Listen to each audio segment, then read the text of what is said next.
So this is the 6 HP oil cooler lines and AN10 fittings. So you get the 2 fittings in the kit.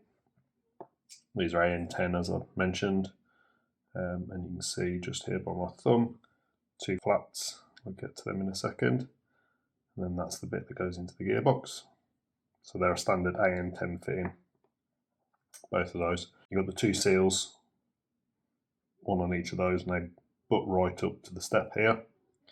The fork then slots, once you put them in, fork then slots in like, it would go like that for example, keeps them in place, and then you've got the bolt that goes through with the washer spacer that goes underneath to keep this up.